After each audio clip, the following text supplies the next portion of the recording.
যৌতুকের কারণে আমার বিয়ে হচ্ছে না, যে ভালো মনের মানুষ পাইলে আমি বিয়ে বসবো। হ্যাঁ, মন থেকে বললা? হ্যাঁ, মন থেকে বলছি। তো দর্শক, ভিডিওটি দেখলে আপুটির ফোন নাম্বার পাবেন। প্রিয় দর্শক, দেশ এবং প্রবাসী এই মুহূর্তে যে যেখান থেকে আমাদের ইউটিউব চ্যানেলটি দেখছেন, সবাইকে প্রীতি এবং শুভেচ্ছা জানিয়ে শুরু করছি আজকের প্রতিবেদন। তো দর্শক, দেখতে পাচ্ছেন যে আমার সামনে একজন বোন দাঁড়িয়ে আছে। আজকে আমরা আর কি বোনটির জীবনের গল্প শুনবো। আপু, আসসালামু আলাইকুম। ওয়ালাইকুম আসসালাম। কি নাম ভাইয়া? চাঁদনি। চাঁদনি। কি রাতের চাঁদনি না দিনের চাঁদনি?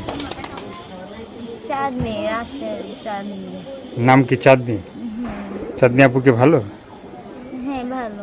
মন ভালো, দিল ভালো? হ্যাঁ, ভালো। তো এই যে ভিডিওর সামনে কেন একটু বলবা?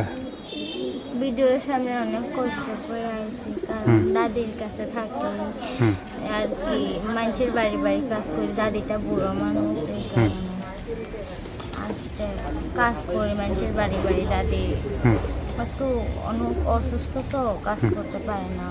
কি অসুস্থ? আমার দাদি টাকার, আসলে টাকার অভাব মনে, এই কারণে অনেক অভাবে পড়ে আসতে ভিডিওর সামনে। অভাবে পড়ে ভিডিওর সামনে আসছে। এর আগে কখনো ভিডিও করছিলা? এর আগে হ্যাঁ করছিলাম ভিডিও। হ্যাঁ, মানে সেখানে কি দর্শক ভাইরা তোমার পাশে ছিল? ছিল, পরে দর্শক ভাইরা ছিল ঠিক পাশে, পরে আবার একা একাই চলে গেছে। একজন ছিল পাশে, আবার একাই চলে গেছে। মানে একজন পাশে ছিল, সে আবার চলে গেছে। চলে যায় কেন তোমাদের পাশ থেকে?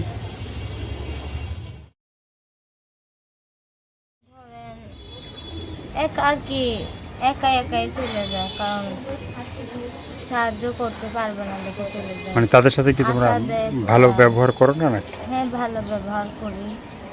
তা ভালো ব্যবহার করলে তারা তোমাদের ছেড়ে চলে যাবে কেন? আশা দিয়ে, এখন মিথ্যা আশা দিয়ে চলে যায় একাই। বলে বিয়ে করবো, অনেক কথাই আবার একা একাই চলে যায়। একা একা চলে যায়।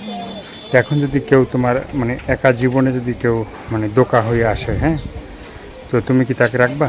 হ্যাঁ, রাখবো। যে আমার হেল্প যেটা করবে, আমার পাশে থাকবে, আর তারা তো পাশে রাখবা। সেজন্য যদি কেউ যোগাযোগ করতে চাইলে তোমার ফোন নাম্বারটা বলবা? আমার ফোন নাম্বারটা তো মুখে কতজন আছে যে ফোন দিয়ে অন্য অন্য কথা বলে। তো কেউ কেউ ভালো মনে আসে, কেউ খারাপ মনে আসে। তো কেউ করবেন না, খারাপ কথা বলবেন না। তো চাঁদনি আপু কি লেখাপড়া করছিল? লেখাপড়া একটু পর্যন্ত করছিলাম, টাকার অভাবে তো এই জন্য করতে পারিনি। টাকার অভাবে আর করতে পারো না? না, করতে পারিনি।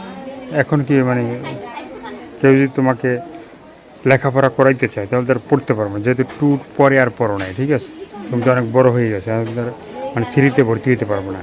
হ্যাঁ, পারবো। যে আমার সাহায্য করবে, পাশে থাকতে, আমার যদি হেল্প সুবিধা করে, যে আমার সাহায্য করতে পারবে, আমি আবার পড়াশোনা করবো।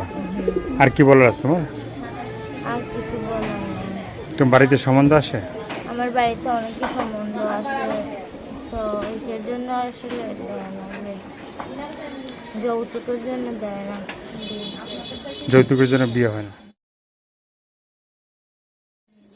তো দর্শক, এই আপুর কথাগুলো শুনলেন, ভালো লাগলে অবশ্যই তার পাশে থাকবেন। সাহায্য সহযোগিতা, প্রেম, ভালোবাসা, বিয়ে শাদী যে যেটা করবেন সেটা আপনাদের একান্তই ব্যক্তিগত ব্যাপার। ভালো থাকেন, সুস্থ থাকেন, 5 ওয়াক্ত নামাজ পড়বেন, আর দেশটাকে বেশি বেশি করে ভালোবাসবেন। যারা নতুন, চ্যানেলটি সাবস্ক্রাইব করে সঙ্গে থাকবেন। সবাইকে আল্লাহ হাফেজ, সবাই ভীষণ ভালো থাকবেন।